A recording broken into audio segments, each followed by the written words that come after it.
Lahaye, bonjour. Vous êtes le fondateur du réseau Attila. Pouvez-vous nous présenter brièvement votre enseigne?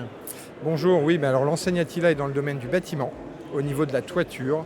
C'est une enseigne dédiée à l'optimisation et la longévité des toits. Donc on a tous une toiture. L'idée et le concept de Attila, c'est de ne pas la refaire prématurément, d'être dans la gestion raisonnée, responsable de sa toiture, plutôt pour les professionnels. 80% de notre chiffre d'affaires est fait avec les industries, les communes, les syndics, les gestionnaires. Voilà, donc on a un engagement aussi au niveau de l'empreinte carbone.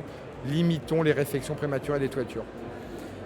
Quelle est l'actualité du réseau en 2022?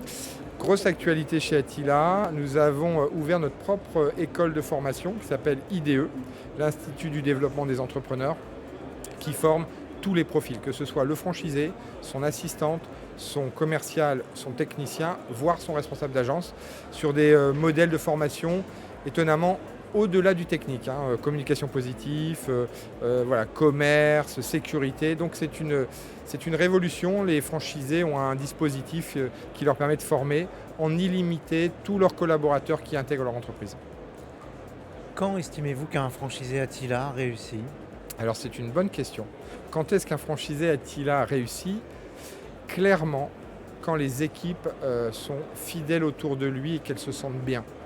Quand il n'y a plus de turnover, le franchisé a réussi quelque chose au-delà de la prestation. C'est quelque chose qui fait qu'une équipe est créée et unie autour du client final. Et ça, c'est une grande réussite.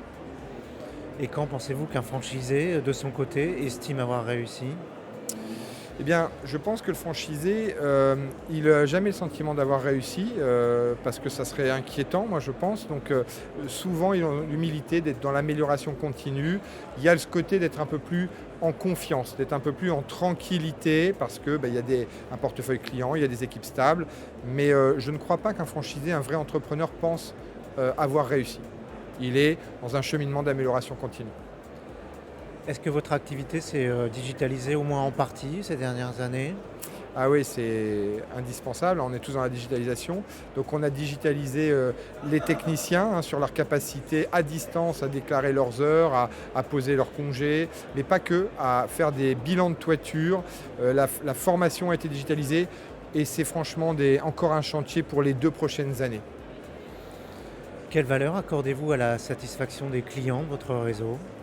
La satisfaction des clients, c'est vraiment cette idée d'être en sécurité. Nous, notre positionnement, c'est de prendre conscience qu'on a un capital santé, mais nous, on appelle ça le capital toit.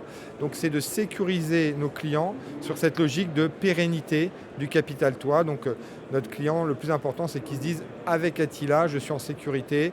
Ils vont venir contrôler mon toit. Alors, on a aussi, j'ai oublié, je le rajoute, 2022, le sans la flamme. Il faut savoir que sur les toits, beaucoup d'entreprises utilisent la flamme. Ça crée des incendies. Nous, on n'a plus de flammes chez Attila. Donc, quand vous appelez Attila, vous êtes en sécurité sur la longévité et sur l'intervention. Donc voilà, pour moi, un client doit se sentir en sécurité avec nous.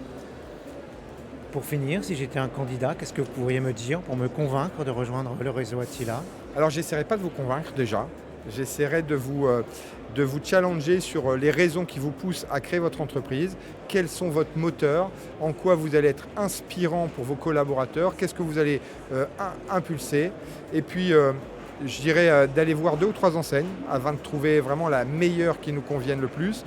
Et chez Attila, peut-être qu'il y a pas mal d'avantages, notamment la récurrence client, le sens d'augmenter la durée de vie de quelque chose qui ne doit pas être fait prématurément. Donc il y a un côté écologique et puis voilà, un côté management, faire grandir ses équipes chez Attila, c'est au cœur de notre envie, notre engagement. Donc si on a ces mêmes valeurs-là, ils devraient venir chez Attila. Merci Benoît Lahaye. Merci à vous.